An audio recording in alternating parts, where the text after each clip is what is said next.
Le Vendée Globe dernier, donc je l'ai pas fini. J'ai dû abandonner sur une blessure à la cheville. Il y a eu une grosse rééducation. Finalement, ça a duré mois. Il y aura des séquelles, donc je ne cours plus comme je courais avant. Moi, l'UTMB, je vais le finir dimanche et mardi, je suis sur mon bateau en train de naviguer. Je consacre 100% de ma vie à tous ces projets-là. Je suis un grand fan de brosse à dents. C'est ravito, brosse à dents obligé, quoi. Ils peuvent dépister 15 ans avant qu'il y a déjà un mode de vie qui fait que tu vas être diabétique dans 10-15 ans.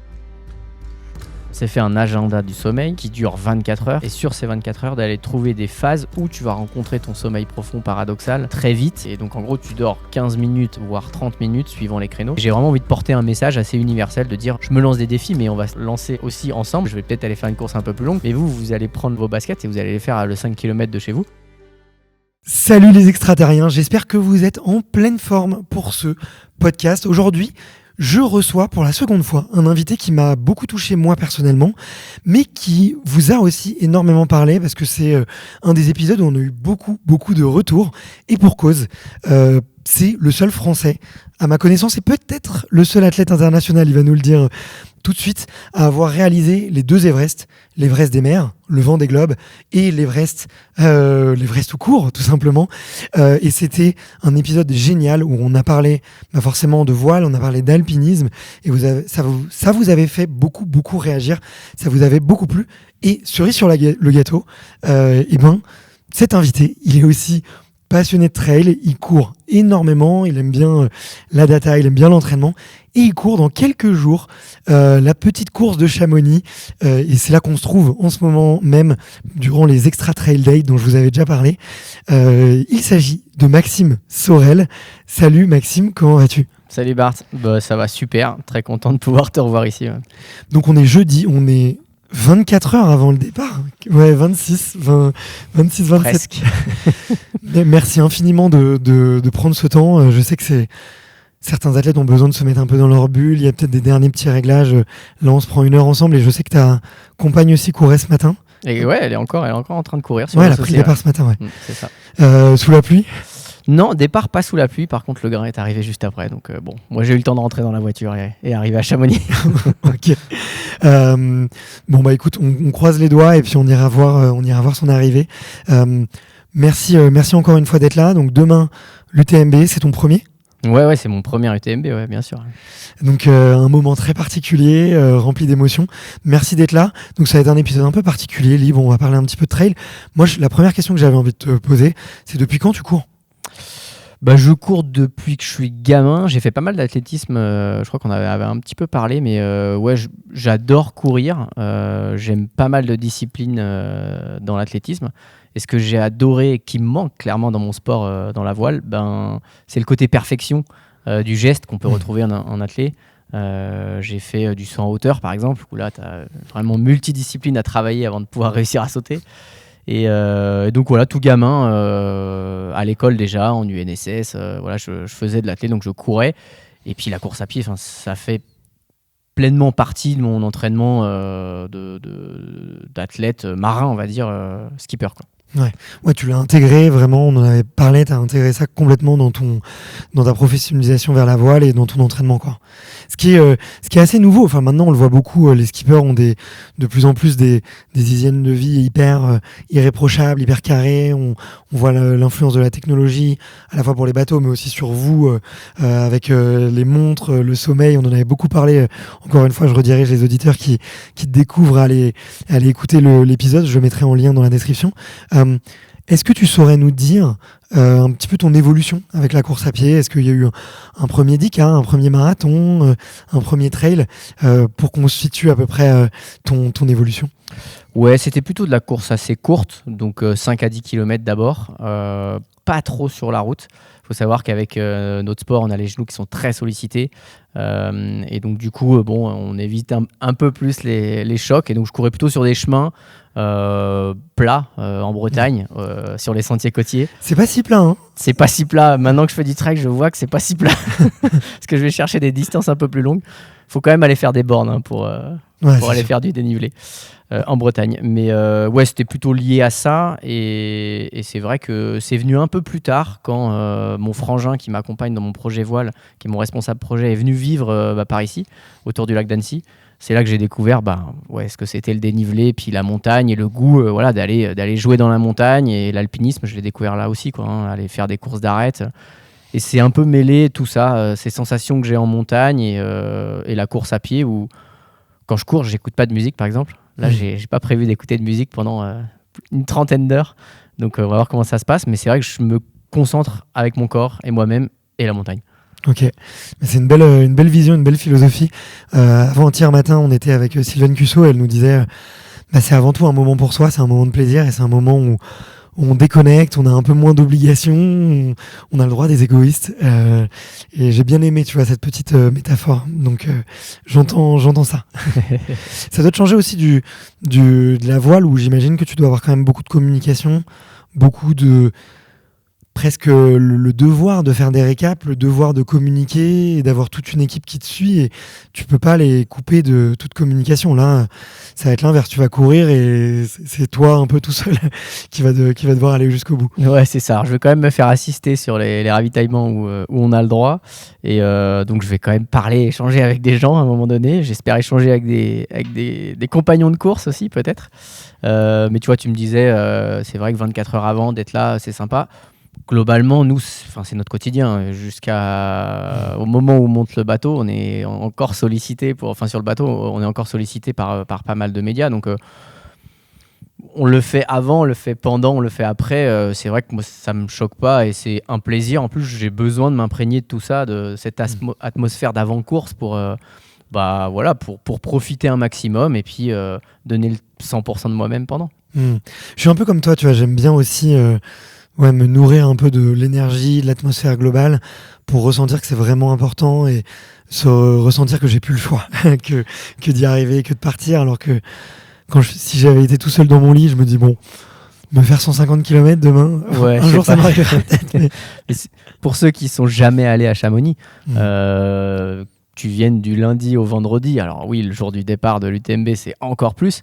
Mais c'est un vrai Disneyland, quoi. C'est que la ville vit complètement l'événement et on voit l'événement partout. Même dans une pharmacie, on sait qu'on est proche de l'événement parce que c'est aux couleurs de l'UTMB. Et donc, je trouve ça assez impressionnant. C'est qu'il y a une vraie atmosphère et on le ressent, quoi. Donc ça, moi, j'en ai besoin. Ah ouais, puis tu sens partout dans les hôtels, tout le monde sait, c'est l'événement ici. Bon, je sais pas si je devrais le dire, mais en tout cas, je pense que quand on est sportif ou fan de sport, la semaine à Chamonix, c'est un truc à faire une fois dans sa vie. Je dis pas qu'il faut y aller tous les ans, sinon Chamonix va déborder, va craquer. C'est un peu le cas, c'est presque le cas déjà. Mais en tout cas, c'est quelque chose à voir sur une journée. C'est assez unique dans l'ambiance. On est au pied du Mont Blanc, on côtoie des trailers, des influenceurs, des athlètes de haut niveau. Il y a des médias. C'est aussi un petit monde. À la fois, on voit que c'est un petit monde et en même temps que c'est un petit monde qui est en train de grossir et à plaire à de plus en plus de monde, quoi. Donc toi, t'as vu quelques copains, j'imagine, mais. Ouais, mais en fait, moi, je trouve que c'est une course qui est internationale. On peut pas dire le contraire, parce que là, on voit toute la population, c'est quand même hyper cosmopolite. Et c'est une course qui se prépare longtemps à l'avance et qui est pas si loin de chez nous quand on est français. Et donc, on peut venir à Chamonix quelques mois avant, reconnaître le parcours et vivre déjà un tout petit bout de cette course, quoi. Donc, c'est vraiment une course qui est longue. C'est pas juste un 10 km ou un 42 où on va le faire et puis voilà. Là, il y a vraiment une connexion avec l'endroit, quoi, qui est mythique. Salut, je suis désolé de t'interrompre juste avant de commencer l'épisode, mais j'ai découvert une stat de dingue qui m'a rendu fou sur Extraterrien. En effet, vous êtes plus de 85% à regarder nos interviews, nos épisodes, sans vous être abonné à la chaîne. Et pourtant, s'abonner, c'est probablement ce qui nous aide le plus à aller convaincre des athlètes exceptionnels de venir participer au podcast. Alors bien sûr, si c'est la première fois que t'écoutes Extraterrien, reste tranquille, on te demande rien. J'espère vraiment que tu vas aimer cet épisode. Et si à la fin ça t'a plu, mets-nous un petit commentaire ou un petit axe d'amélioration, on vous lit tous et on répond à tout le monde. Par contre, si c'est la 2e, 3e ou 4e fois que t'écoutes Extraterrien, ça serait peut-être le temps de t'abonner parce que t'aimes ce qu'on fait. Donc donne-nous un petit coup de pouce en cliquant sur s'abonner et en mettant la cloche. Pour me motiver, l'équipe elle m'a donné un challenge. Si on atteint les 100 000 abonnés, je m'inscris automatiquement à un 100 km. J'en ai jamais couru, j'ai jamais couru plus qu'un marathon, donc ça sera un vrai challenge et je vais tout documenter sur LinkedIn, sur YouTube et bien sûr en podcast. Donc si jamais t'as envie de me voir courir un 100 km, abonne-toi. Allez, on reprend l'épisode. Bah, tu fais bien en parler. Tu vois, moi, j'ai un projet de faire l'UTMB, mais en 4 jours, tu vois, Ouais. en essayant de courir avec des copains qui courent un peu, des copains créateurs de contenu et podcasteurs. C'est encore un peu dans les cartons, mais et quand on pitch le projet, il y a plein de gens qui me disent bah ouais, en fait, je sais pas à quoi il ressemble le parcours, et s'il y avait une vidéo de 45 minutes, 1 heure, qui passe un peu partout avec des beaux paysages, avec des petits conseils techniques, on le regarderait. Donc ça nous a mis un peu la puce à l'oreille et on s'est dit tiens, on fera ça, et je pense qu'il y a beaucoup de gens qui aimeraient être là ou qui aimeraient, tu vois, découvrir ce parcours si mythique. Ouais, puis en 4 jours, tu as le temps de le faire sur une plage horaire de jour où tu peux quasiment tout filmer, parce que là, il y a quand même une grosse partie. Il y a une magnifique partie qu'on fait complètement la nuit. Donc bon, tu peux rien filmer, il n'y a rien à voir, à part tes pieds. Et c'est vrai et Courmayeur. Ouais. Il se passe des choses à Courmayeur. Hein, donc, je sais pas si tu as prévu ta brosse à dents comme Courtenay ou... Ah si, ou ça que... c'est... Ouais. Je suis un grand fan de brosse à dents. Déjà sur mon bateau, quand je fais des courses en équipage, je vois que je l'utilise plus que certains. Je citerai pas de nom. Mais je l'ai fait déjà sur la CCC l'année dernière. C'est ravito, brosse à dents, obligé quoi. Ouais. Bon, on va parler un petit peu des petites astuces et des petites techniques. Mais du coup, tu parlais de la CCC. Tu as fait d'autres trails avant ? Oui, bah, j'ai fait, alors je peux pas tout citer, mais cette année en préparation, j'ai fait la Maxi Race, le High Trail Vanoise, les championnats de France, un trail à Valseni. J'avais fait la CCC l'année dernière, je suis allé faire la Restonica en Corse, à Nice. Voilà, j'ai fait pas mal de courses du circuit UTMB pour en être là. Ouais. Et donc c'est chouette. C'est très souvent, voire tout le temps, des événements qui sont hyper bien organisés, parce que c'est un modèle qui est copié de partout, et donc on n'est jamais surpris peu importe où on va. On est agréablement surpris même en fonction des sites, donc voilà, ravi de pouvoir rentrer dans ce circuit et de continuer à perdurer. Comment tu as trouvé le temps de faire cette prépa après le Vendée Globe, après toute ton actu, tu vois? Je sais que on en avait déjà discuté. Le bateau, c'est pas uniquement la course au large, c'est aussi tout ce qui se passe sur le quai, sur les pontons, et entre la recherche de financement, entre gérer les équipes, entre tous les ajustements technologiques qu'il peut y avoir. Il y a quand même beaucoup de choses. Comment tu as réussi à trouver le temps et à faire rentrer ça dans ton agenda ? Alors, j'ai pas de recette miracle. Alors, ouais, pour situer les gens, une entreprise de bateau, enfin la nôtre en tout cas, c'est 11 salariés, 2,5 millions de chiffre d'affaires. Et donc, c'est une entreprise classique avec un secrétariat, de la partie communication, marketing, et puis des ingénieurs, des techniciens. Et tout ça, il faut que ça vive. Donc oui, il y a beaucoup de temps à occuper avant d'aller s'entraîner sur l'eau et de s'entraîner soi-même. J'ai une compagne qui vient d'Albertville, qui aime la montagne déjà. Ça m'aide à l'emmener courir avec moi. Et j'ai pas d'enfant aussi, donc j'ai un peu plus de temps, mais c'est vrai que je consacre 100% de ma vie à tous ces projets-là. Quand je pars en vacances, c'est pour aller courir ou faire un sport outdoor, donc oui, c'est beaucoup de temps. Après, je pense pas pouvoir tenir ce rythme des dizaines et des dizaines d'années encore, mais aujourd'hui c'est mon équilibre globalement. Ouais. Puis Madame court aussi, donc j'imagine que ça aide un peu. Tu saurais dire depuis le début de l'année, un peu ton volume en termes de kilométrage, de dénivelé, de temps passé sur les chemins ? Ouais, je sais, parce que je l'ai regardé sur les plateformes sur lesquelles on enregistre tous nos scores. C'est peu, en peu de temps, parce que en fait, faut savoir que le Vendée Globe dernier, donc je l'ai pas fini. J'ai dû abandonner sur une blessure à la cheville. T'es blessé au pied sur le bateau, ouais. C'est ça. Et donc du coup, il y a eu 3 ligaments touchés à 100% avec un arrachement osseux, et 2 autres ligaments rompus à 70 et 40%. Tu peux expliquer ce qui s'est passé rapidement, brièvement, pour les auditeurs et les auditrices ? Moi, je te suivais et forcément, j'ai eu une petite larme à ce moment-là, mais est-ce que tu peux expliquer un peu ce qui s'est passé ? Ouais, c'est assez technique, on va pas rentrer dans le détail, mais en gros, c'est une pièce qui a dysfonctionné suite à un changement qui a été fait peu de temps avant le départ. Et cette pièce m'a mis dans des dispositions que j'ai dû prendre dans le bateau, au niveau du mât, où j'ai reçu quasiment 600 kilos dans le dessous du pied. Ça a décalé, en fait, un peu décapsulé mon talon sur l'arrière, et il s'est relogé anormalement. Ça a rompu tout de suite un ligament et créé un arrachement osseux. Et je suis remonté 2 fois de suite au mât pour gérer le problème. Et donc, à l'issue de ça, ça a continué à abîmer d'autres ligaments qui sont sur la partie externe. Tout ça a fait que voilà, ça a pris de l'ampleur et j'ai dû abandonner parce que clairement, sinon je suis pas sûr que j'aurais pu recourir comme je cours aujourd'hui. Donc il y a eu une grosse rééducation. Finalement, ça a duré 9 mois. Et l'entraînement course à pied réel, c'est 4 mois et demi, quoi. Donc ça a été court pour préparer un UTMB. Et là-dedans, j'ai fait 1800 bornes et 45 000 mètres de dénivelé. C'est pas beaucoup par rapport au volume que certains peuvent faire. On parle pas d'élite, mais même certains amateurs. Cependant, ça a été très concentré sur les derniers mois, quoi. Ok.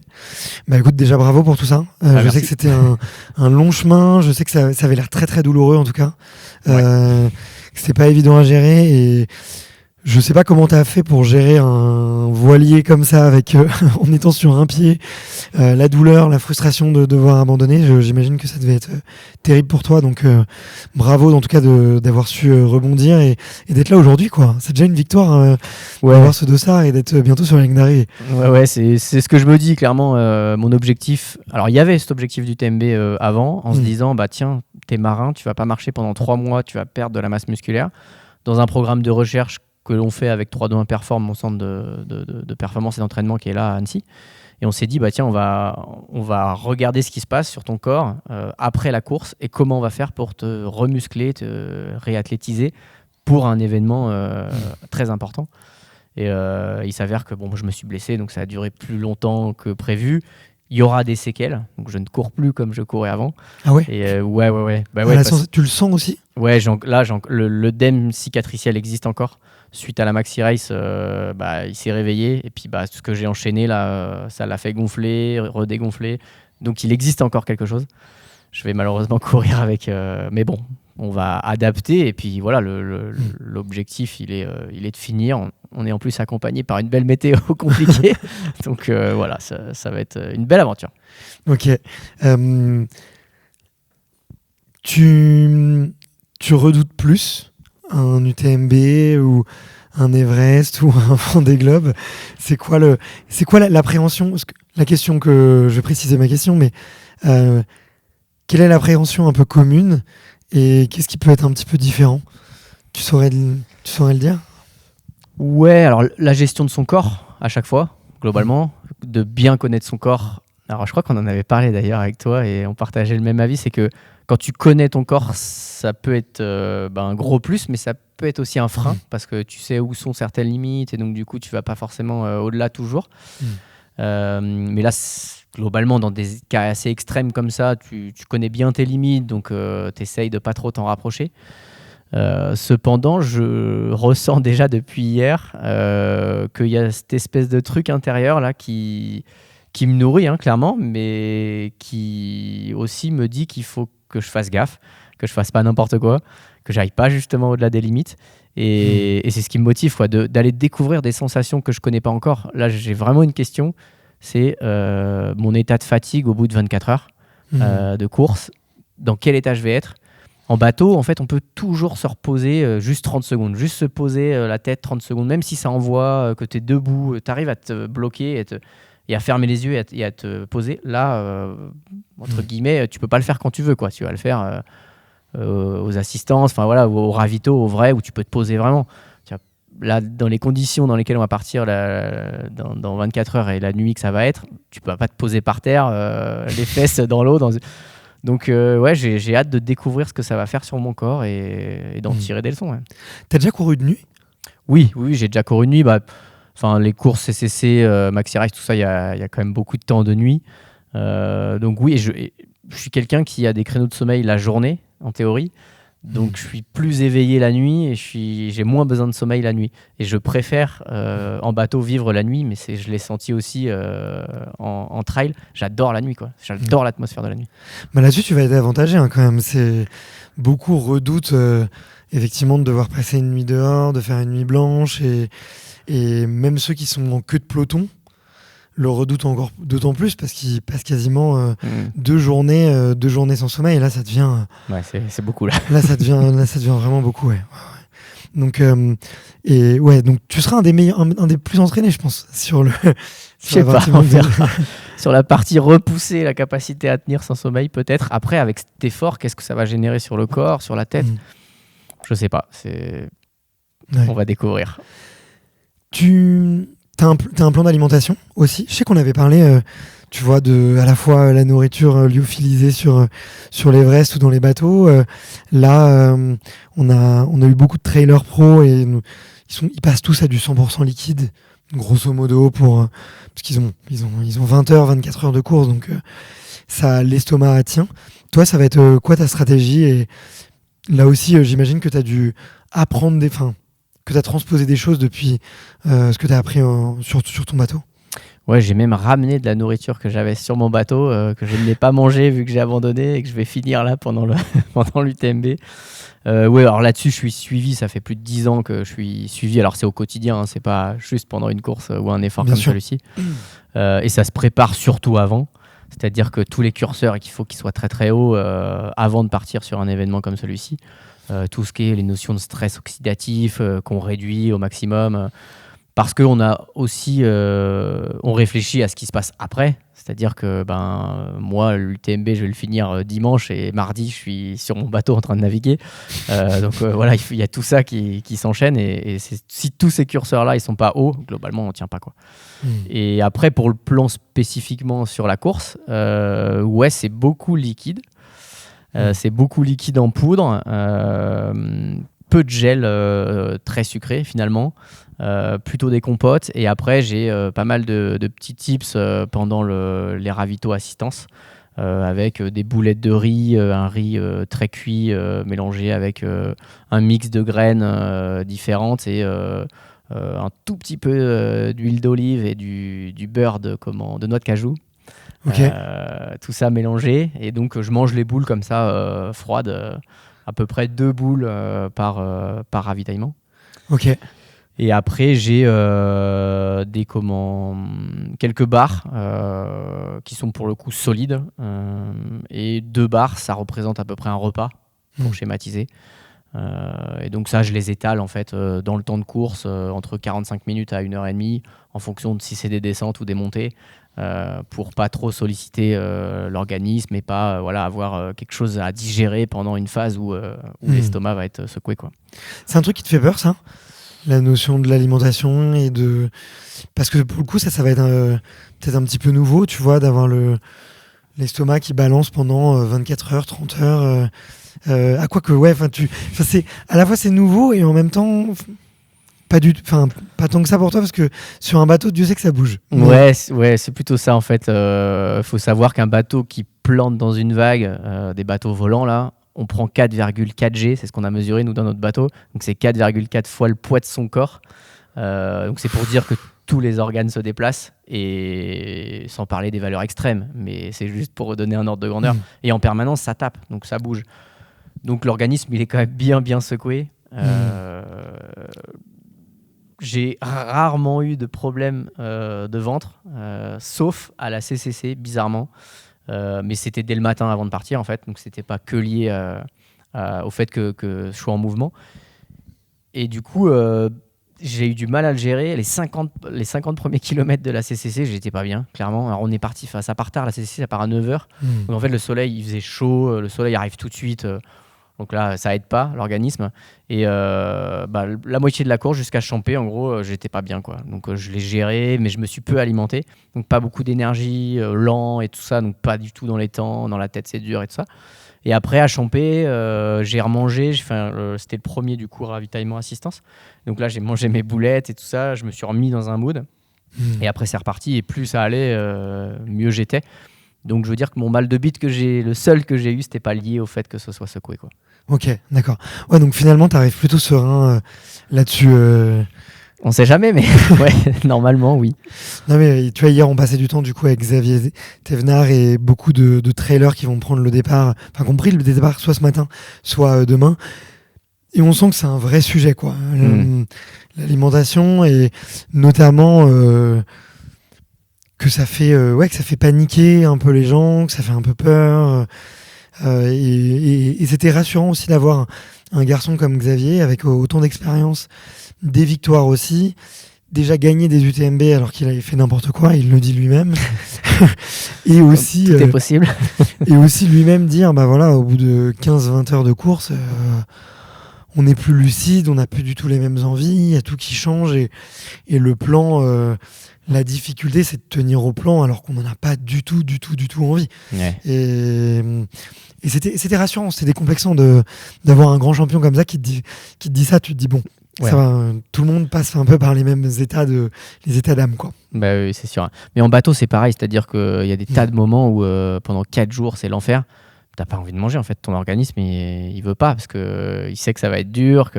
Et donc, il faut le faire. T'es obligé de te forcer. Et j'avais préparé des kits, justement, avec ma nutritionniste, des kits gros temps qui me permettaient d'avoir tout le nécessaire pour le corps pour vivre 24 heures, en gros. Et donc, j'avais dit, mais... En liquide, du coup ? En pilule. Ok. Ouais. Donc liquide et pilule, en poudre, où tu remets de l'eau, une eau un peu chargée comme on peut avoir en trail, et ensuite en pilule. Alors moi, je rêvais d'avoir tout en pilule. Il y a des trucs qu'on peut pas. Typiquement, les fibres, les protéines, on les prend à part. Donc là, c'était les fameuses barres que j'ai là, plus des tout petits cubes de fibres. Et donc là, avec ça, j'avais 100% de ce qu'il fallait en apport journalier. On s'était donné un maximum de 4 journées pour prendre ces kits-là.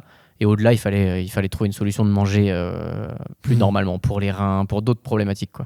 Ok. Et donc, j'avais plusieurs kits de 4 jours pour pallier à un Vendée Globe de 3 mois, quoi.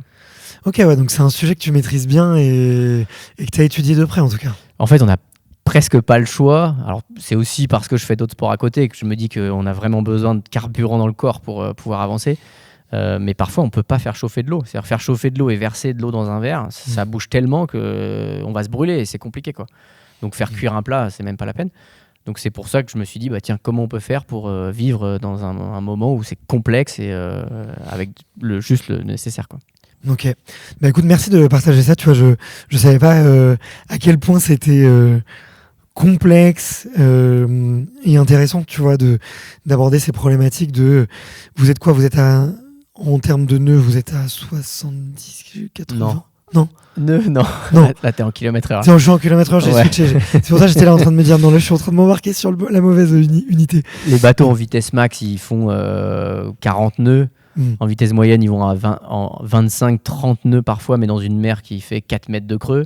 Et c'est ça qui est très extrême. C'est plutôt vitesse moyenne que les vitesses max. Et pour convertir, pour pas se prendre la tête, on fait x2 en km/h, quoi. Donc 80 km/h. Ouais, j'avais retenu x1,9, mais oui. C'est ça, un 827. Ok. Ouais, donc effectivement, quand tu te déplaces à cette vitesse-là, quand on voit la taille des vagues et de la houle, on peut imaginer qu'il y a beaucoup de problématiques. Ok, donc là, tu as ton plan nutrition, tu as ton plan de course. Est-ce qu'il y a des parties de cette course-là, de l'UTMB, que tu redoutes ou que tu as envie, au contraire, qui te rendent impatient ? Soit parce que tu as rencontré quelques trailers qui t'ont dit « Attention, à cet endroit-là, il se passe des choses » ou parce que toi, en faisant un peu ta reco, ton travail un peu de préparation, tu as vu qu'il y avait des points, des endroits qui pourraient te poser un peu plus problème ou te challenger plus que les autres. Ouais, le premier, alors c'est même pas moi qui l'ai abordé, mais tous les trailers élites ou anciens élites que je connais, qui m'ont aussi déjà fait rêver pour en être là, m'ont dit première descente avant Saint-Gervais, tu te fais doubler par 200 personnes, tu vas pas à fond, c'est une grosse connerie, tu vas te flinguer les releveurs, tu vas te flinguer, c'est une grosse connerie, mais c'est tentant de partir avec le train et voilà, enfin, tous ceux qui ont déjà pris un départ de course le savent, mais là c'est un peu plus loin que le départ quand même. Et c'est la première descente, on est frais, elle n'est pas si complexe, quoique avec la météo qu'on va avoir, mais normalement sur le sec elle n'est pas complexe, c'est des grandes pistes de ski en air, enfin ça déroule, quoi. Et là il faut faire gaffe, donc voilà, ça je le redoute parce que se mettre les freins c'est quand même jamais évident. Et après, pour l'avoir fait 2 jours dans un temps plutôt sec, c'est après les Chapieux, il y a une petite montée, une petite descente là où c'est que du caillou. Alors ça, on la voit rarement visuellement, en image, parce qu'il fait nuit en fait à chaque fois qu'on passe. Et ça, je le redoute parce que là, il va neiger en fait, tout simplement. Donc, courir sur des cailloux enneigés, j'ai jamais fait. Et les chaussures sont bien, mais je suis pas sûr que ce soit adapté. Je vais peut-être prendre les crampons de l'Everest. Donc ça, je redoute clairement. Alors, est-ce qu'ils vont nous faire passer par là avec les conditions ? Peut-être je sais pas. Le parcours sera peut-être modifié, j'en sais rien, mais ça, je redoute. Et ce que j'ai envie, c'est Courmayeur, parce que ce sera presque la moitié du parcours. Je connais un peu plus pour avoir fait la Reco et la CCC après Courmayeur. Et puis normalement, il fera meilleur, il n'y aura plus de pluie. Je me serais changé intégralement, chaussures, chaussettes, caleçons, tout. Et donc je repartirai sur d'autres bases, mais par contre, je vais arriver 2 jours et j'approcherai les 24 heures de course par la suite. Donc ça sera l'inconnu. Ok. Écoute, je te souhaite de vivre ce voyage avec beaucoup de douceur et que tout ce qu'on vient de citer ne se produise pas. Voilà. Tu disais que tu avais fait quelques rencontres avec des trailers. Il y a eu des conseils un peu qui t'ont marqué ou qui ont un peu résonné en toi, où tu te dis tiens, ça, faut que je le note parce que j'y avais pas pensé et peut-être que ça pourrait me jouer un tour. Je sais que tu as rencontré un petit peu du monde. Est-ce que il y a quelques petites phrases qui ont résonné en toi? Ouais, alors des phrases, pas forcément, mais en fait, j'ai rencontré Sébastien Henry, qui est un ancien athlète The North Face, qui est podologue, donc qui développait des chaussures, enfin voilà, il continue d'ailleurs. Et lui, je l'ai rencontré parce qu'il voulait se mettre à la voile. Il avait pour projet d'éventuellement peut-être faire une route du Rhum. Dans tous les cas, on a navigué ensemble. Il est venu en Martinique m'accueillir sur l'arrivée de la Jacques Vabre en 2023. Et je lui ai proposé de ramener le bateau. Donc il a ramené mon IMOCA de la Martinique jusqu'à Concarneau, en Bretagne. Et donc voilà, c'est vraiment un marin aujourd'hui. Et c'est vrai que lui, il m'a fait prendre conscience de ma technique de course, qui était plutôt athlétique, très sur l'avant du pied, très rebondi, lié à l'athlé, à ma manière de courir de base, et qui m'a vraiment montré à plusieurs reprises, même après me l'avoir dit 10 fois, il me dit mais regarde là, regarde comment tu cours, regarde comment tu descends, regarde comment tu mets les pieds. Et ouais, plutôt appris à courir en mode ultra, quoi. C'est-à-dire vraiment économie d'énergie, juste lever les pieds quand c'est nécessaire, la réversion du bassin, plutôt être sur le milieu du play, enfin vraiment des techniques de course, quoi. Ok. Ça m'a marqué parce que c'est vrai que ça a changé mon mode de course à pied aujourd'hui, quoi. Ouais, bien sûr. J'imagine, ouais. Parle beaucoup il y a beaucoup de petites vannes sur les foulées des trailers et donc c'est vraiment un style de course à apprendre et qui est pas naturel.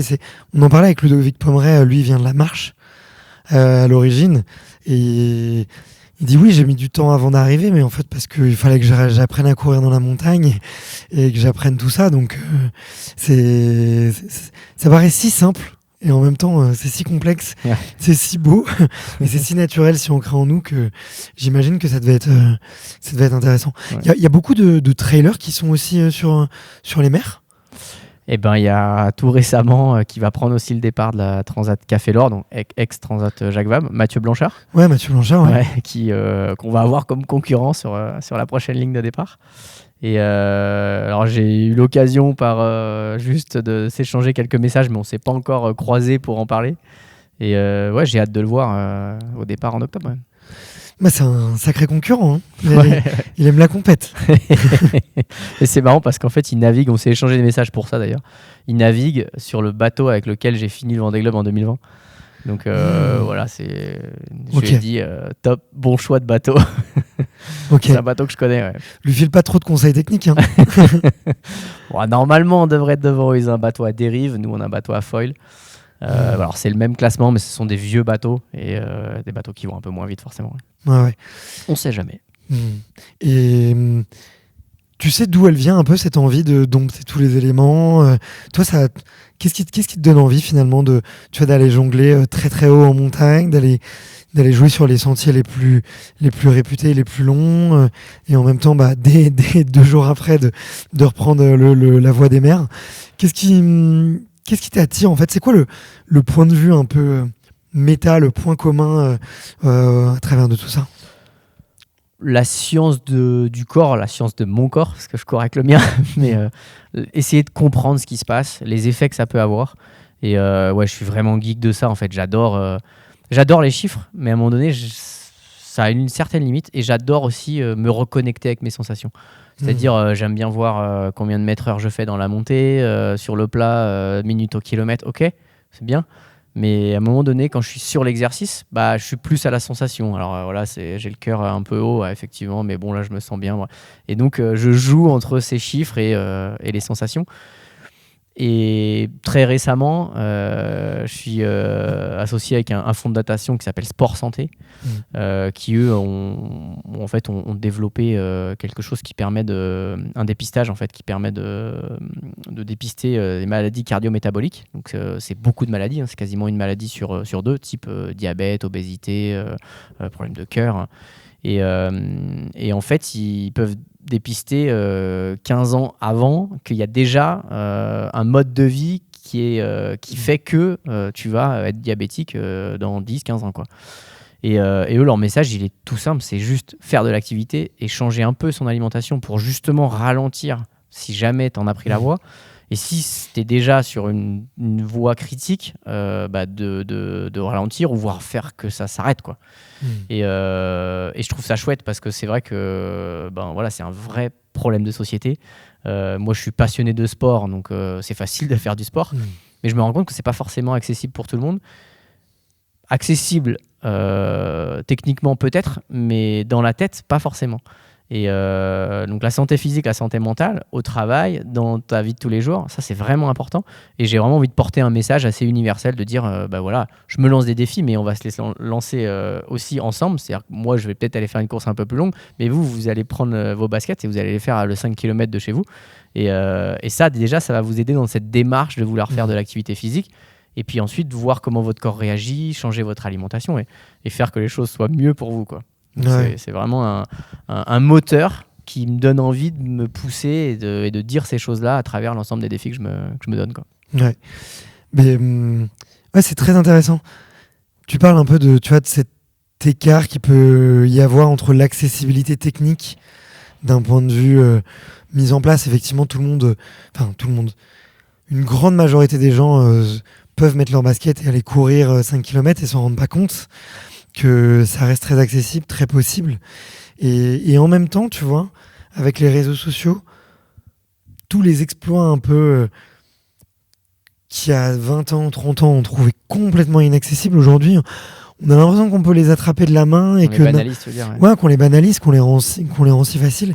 Et je trouve qu'il y a un espèce de paradoxe où d'un côté, tu le vois, tu te dis, ok, il y a 2300 personnes qui sont au départ de l'UTMB, donc je pourrais en faire partie. Et de l'autre côté, tu te dis, mais en fait, c'est un écart, mais tellement considérable avec là où je suis maintenant, tu vois, quand je parle avec des gens qui font pas du tout de sport. Et c'est vrai que c'est un espèce de paradoxe que j'arrive pas à résoudre, de cet écart d'accessibilité un peu entre le vrai, les réseaux sociaux, l'image, la croyance, la confiance en soi, tu vois. J'arrive pas je me pose souvent la question et j'arrive pas à la résoudre, tu vois. Je pense qu'il faut se projeter aussi chacun à son échelle. Moi, je suis passionné de sport auto aussi. J'aurais rêvé d'être pilote de Formule 1. Bon, je suis pilote de Formule 1 des mers, mais pas des terres. Et je suis allé faire un 26 heures de karting.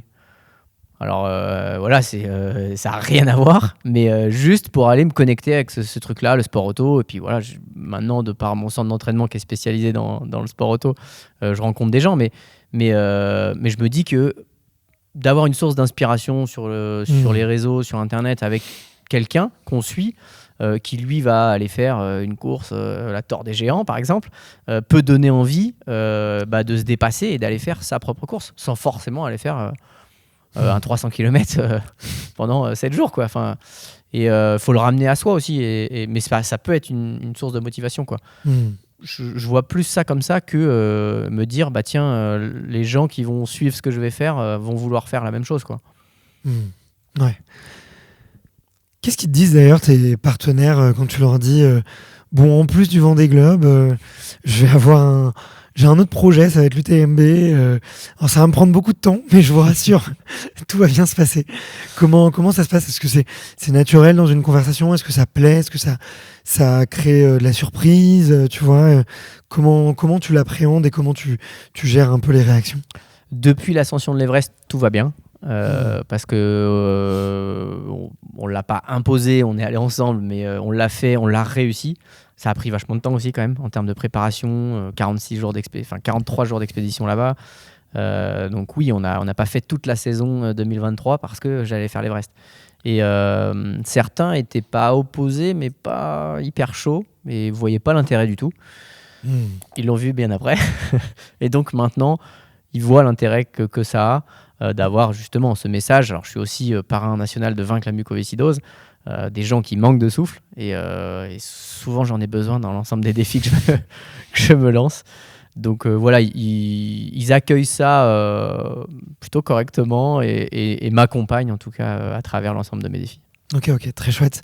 Et c'est quoi les prochains défis d'ailleurs là, donc tu disais, le programme il est chargé, donc arrivée de l'UTMB du coup dans la nuit de samedi à dimanche, grosso modo. Ouais. Je te le souhaite. Ouais. Et dès mardi, t'es sur un bateau. Ouais, dès mardi, je suis sur un bateau. Là, clairement, je suis très focus sur ce qui va m'arriver dans quelques heures. Donc, le prochain projet, il est encore loin. En tout cas, l'actu voile, on a une petite course d'entraînement qui s'appelle le défi Azimut en septembre et la Transat Café l'Or avec Romain Attanasio, qui était un concurrent sur le Vendée Globe et qui va devenir un allié là. Je navigue sur son bateau. Et donc, du coup, on va faire la Transat en double entre Le Havre et la Martinique. Ok. Vous étiez copains ? On était copains, on n'a jamais navigué ensemble, mais on s'entend super bien. Au départ du Vendée Globe, on allait faire des footings ensemble parce que sa compagne, Laurie Faye, est athlète keeprun.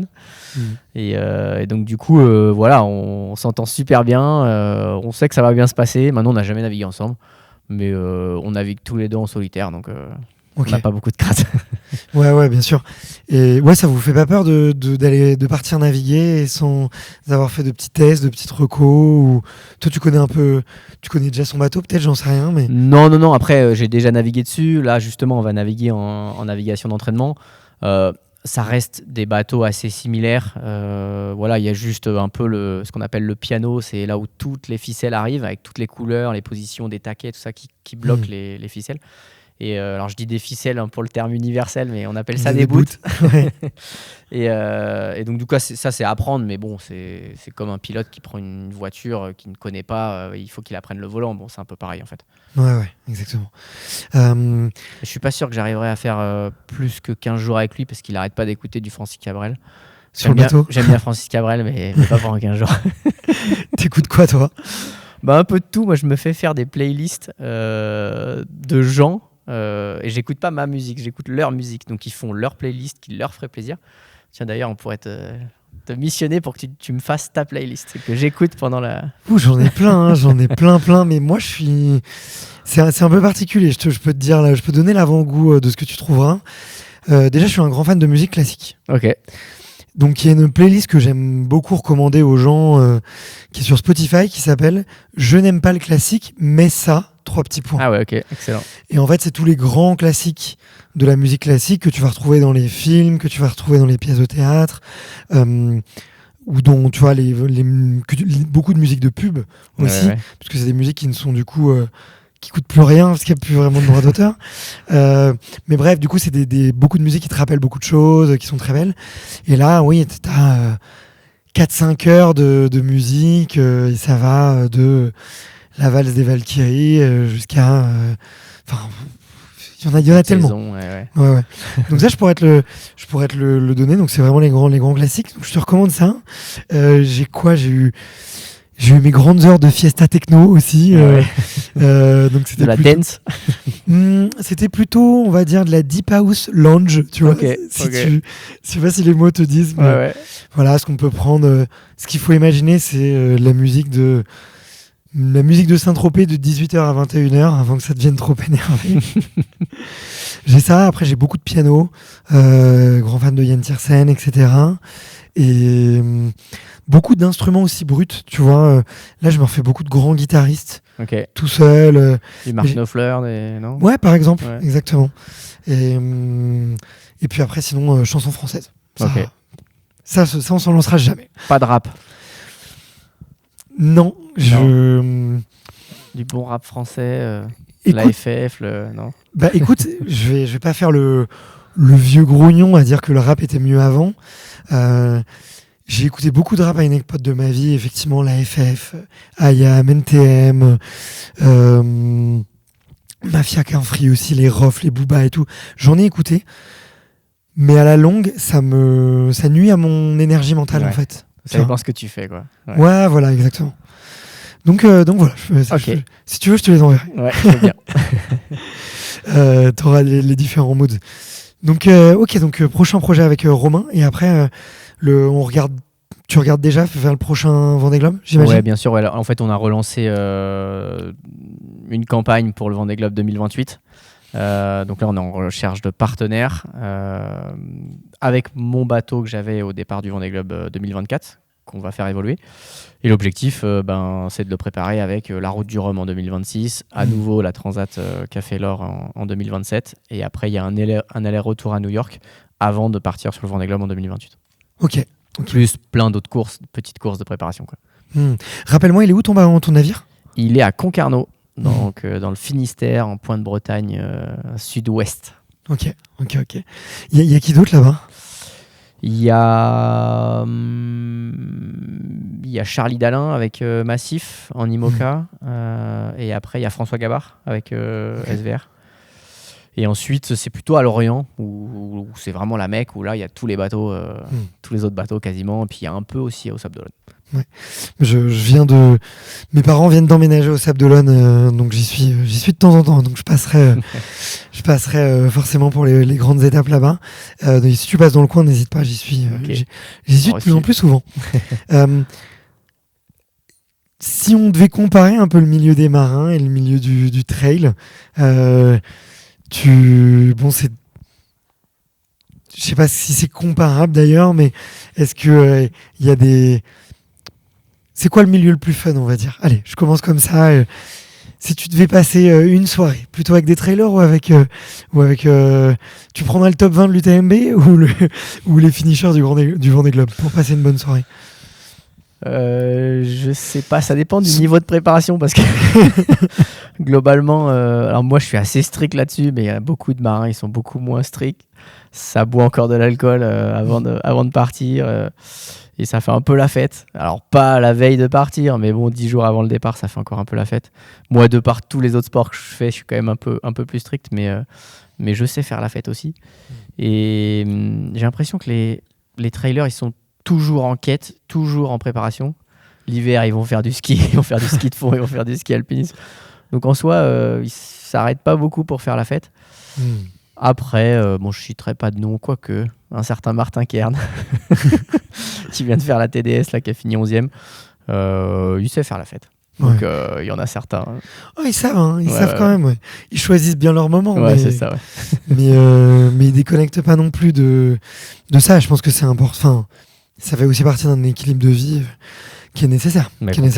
C'est trop dur de revenir au niveau quand on s'est arrêté 2 mois pendant les vacances de Noël, par exemple. C'est impossible. Ouais, parce que toi, ça t'arrive souvent, en fait, finalement, de faire un peu le yo-yo dans ta préparation en course à pied. Oui. Alors en course à pied, oui. Là, par exemple, après l'UTMB, c'est fini jusqu'en décembre, quoi. Alors si je vais peut-être courir en Martinique, là, je sais qu'il y a la Trans-Martinique, on va peut-être faire un truc là-bas, mais plus du tout dans le même cadre de préparation. Donc oui, Tu prends une paire de baskets un peu tout terrain et tu advienne que pourra, si je comprends bien. C'est ça. Ok. Et ça te manque pas, d'ailleurs ? Si, clairement, mais bon, ça reste mon sport loisir, et puis j'ai un métier à côté, donc faut quand même... Mais je voulais te demander, tu vois, si t'avais pas des soucis de sommeil, tu vois, parce que moi, là, ces 18 derniers mois, j'ai vraiment augmenté mon volume d'entraînement, plus pour Hyrox, je t'en avais un petit peu parlé, et les jours, donc je m'entraîne tous les jours, je cours au moins 1 heure, même si c'est de l'endurance fondamentale, et les jours où je cours pas, avant, j'avais aucun problème. Si je faisais pas de sport dans la journée, je m'endormais le soir. Maintenant, si j'ai pas eu mon heure de sport, le soir, je tourne dans mon lit. Ouais, tu dors moins bien, quoi. Ah, je dors beaucoup moins bien, je m'endors plus tard. Donc, des fois, je rentre un peu... Je compense, quoi, mélatonine et tout, parce que sinon, je reste dans le lit à regarder le plafond jusqu'à 3h du mat', quoi. Ouais. Bah, si, clairement, ça arrive. En plus, tu vois, si tu fais une journée au bureau, finalement, tes phases d'entraînement, elles sont soit le midi si t'as le temps, si t'as pas le temps, c'est le soir. Et courir, tu vois, en fonction du volume que tu dois faire juste avant d'aller te coucher, voilà, avec la nourriture, enfin, du coup, ça te retarde ton sommeil et le lendemain, tu es fatigué et puis tu dois re-t'entraîner le lendemain. Donc oui, clairement, c'est complexe de faire plusieurs choses à la fois. Mais bon, c'est le cas de 80% des 2300 qui seront sur la ligne de départ demain. Donc ils bossent tous à côté et voilà.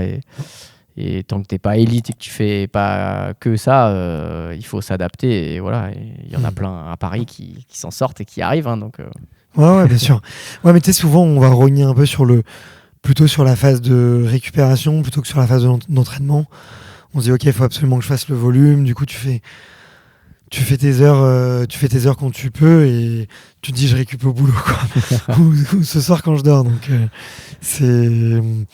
Mais ouais, du coup, je me posais la question, tu vois, si la phase de transition pour toi, elle était un peu dure, où tu passes d'un énorme volume d'entraînement, quand même, pour le français moyen, même le sportif un peu lambda, sport santé, tout de suite, il y a un gros changement, quoi. Bah oui, non, mais c'est clair.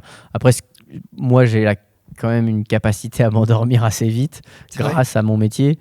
Et je me suis endormi au camp 4 à 8000 mètres à l'Everest. Mon cœur était à 120, donc j'ai pas dormi longtemps, mais j'ai réussi à quand même dormir. Et donc du coup, ça m'aide énormément. Alors il y a plein de techniques pour ça, mais c'est sûr que ça m'aide. Par contre, le temps que j'ai le soir entre la fin du boulot, aller faire mon entraînement, manger, forcément, je m'endors plus tard. Donc ma phase est plus courte et donc potentiellement moins qualitative, quoi. Ok. Tu dors combien d'heures par nuit à peu près pour être bien ? Moi, il faut que je dorme beaucoup en paradoxal profond quand j'arrive à choper 1h30 de chaque. Je suis refait complet. Ouais, pareil. Là, il y a 2 nuits, j'étais à quasiment 2 heures de chaque. J'ai pété la forme. Et ça, c'est entre 6h30 et 8h, quoi, on va dire, de sommeil tout cumulé avec le léger. Ah, t'as réussi à mesurer le fait que... Moi, j'aime bien regarder, je compte beaucoup au global et je compte beaucoup mes durées de sommeil paradoxal et de sommeil profond. Mais tu vois, j'arrive pas à faire des nuits courtes, mais avec suffisamment de sommeil profond, par exemple. Ouais. Tu vois, ça, c'est un gros truc que je sais pas faire. Nous, on sait le faire en mer, alors on peut le faire aussi à terre, hein, mais on sait et c'est ça qu'on va chercher, nous. C'est-à-dire qu'on s'est fait un agenda du sommeil qui dure 24 heures, et sur ces 24 heures, d'aller trouver des phases où tu vas rencontrer ton sommeil profond paradoxal très vite. Et donc, en gros, tu dors 15 minutes, voire 30 minutes, suivant les créneaux. Et donc, tu vas choper ce profond paradoxal très vite, quoi. Parce que tu regardes, donc, tu as un agenda dans la journée où tu te dis, OK, si je dors à 15h et que je m'endors à 15h02, je peux... Non, mais je suis peut-être que je sais un peu trop, mais... C'est un créneau d'1 heure sur lequel tu dois aller choper soit 15 minutes, soit 30 minutes, en gros. Donc, tu vois, comme tu dis 15 heures, de 15 Tu peux nous partager le tien ? Parce que je suis hyper curieux, mais vas-y, excuse-moi, je te coupe plus.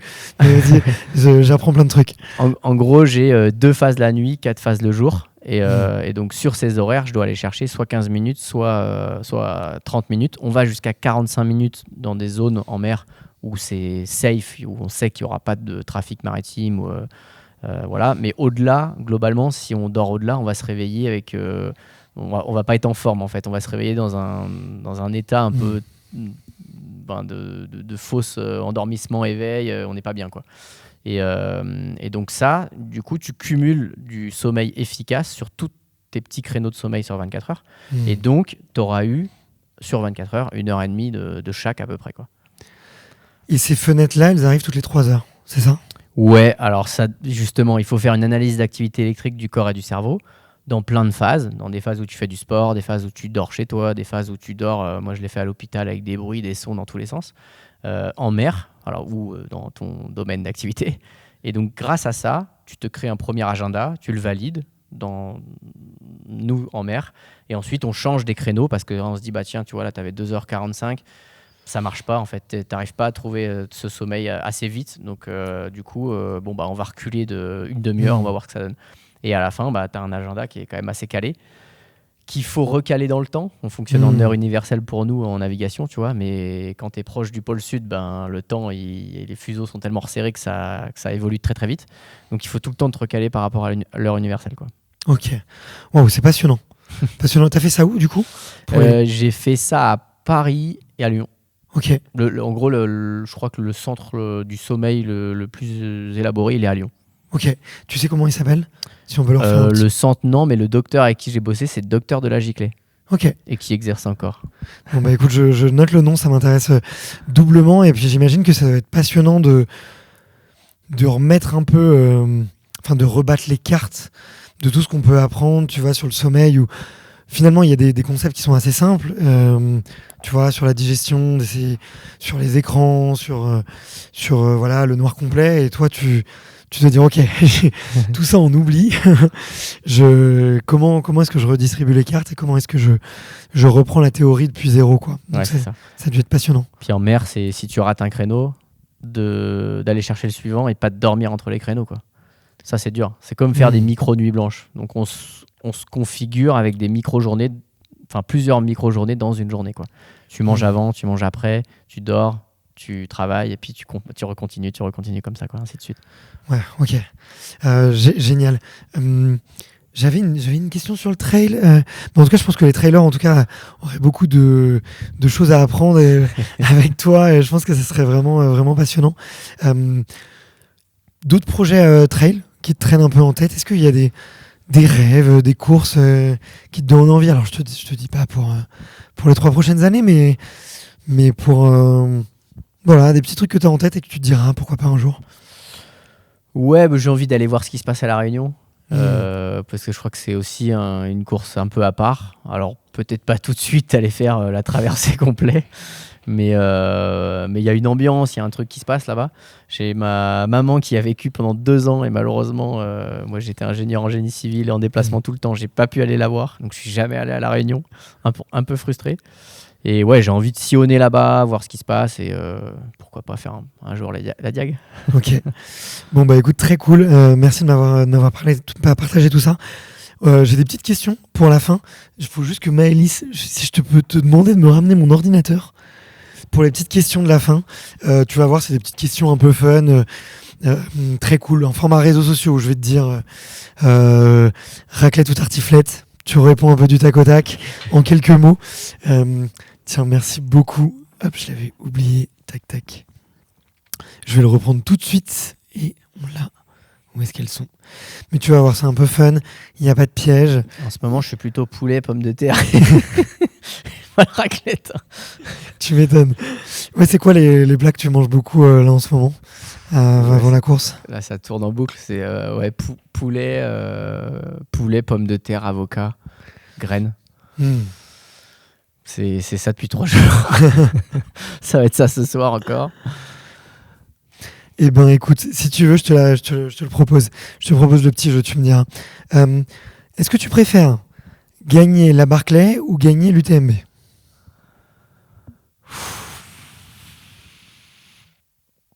Gagner l'UTMB. Raclette ou tartiflette?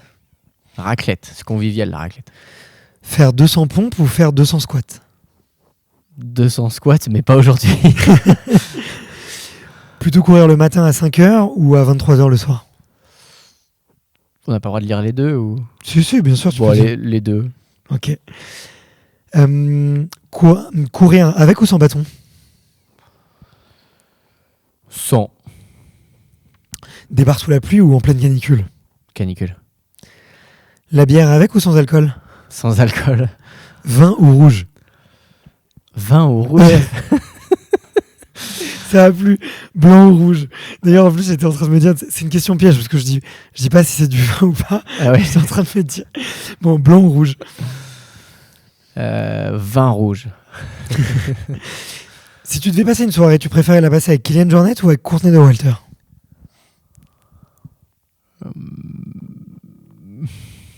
Moi, Kylian, il fait de l'alpinisme et ouais. C'est trop de bien. Il a fait l'Everest, hein, il a le record du monde. Hein. On y était en même temps. Il a pas réussi ce qu'il tentait, mais on y était en 2023 ensemble. Ouais. Ok, ouais. Mais attends, mais il l'a refait quelques jours après, hein, il me semble. Non, il tentait pas l'ascension par la voie normale. Là, il tentait une ouverture de voie juste au-dessus du camp 2. Enfin, un truc complètement fou. Truc zinzin, ouais. Si tu dois manger que du chocolat ou que du saucisson durant toute ta course, qu'est-ce que tu choisis? Faudrait demander à ma nutri, mais j'aurais tendance à dire du chocolat, c'est mieux. Peut-être. Il n'y a pas de réponse intelligente, je pense, à ce jeu.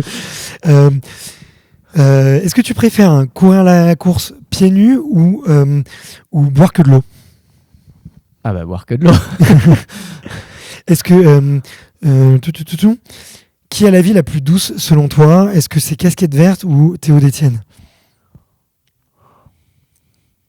Je pense que c'est Casquette Verte.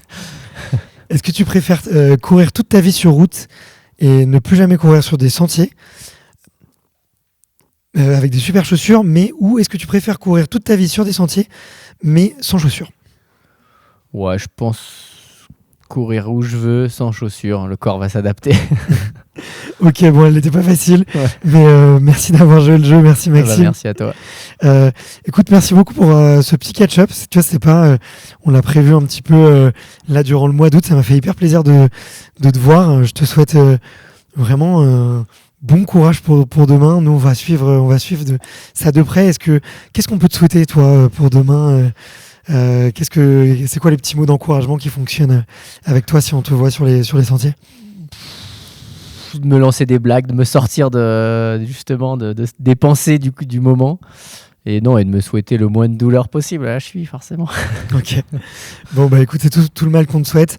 Je te dis à très vite et bon courage pour ta course demain. Bah, merci, à très bientôt. Salut. Ciao.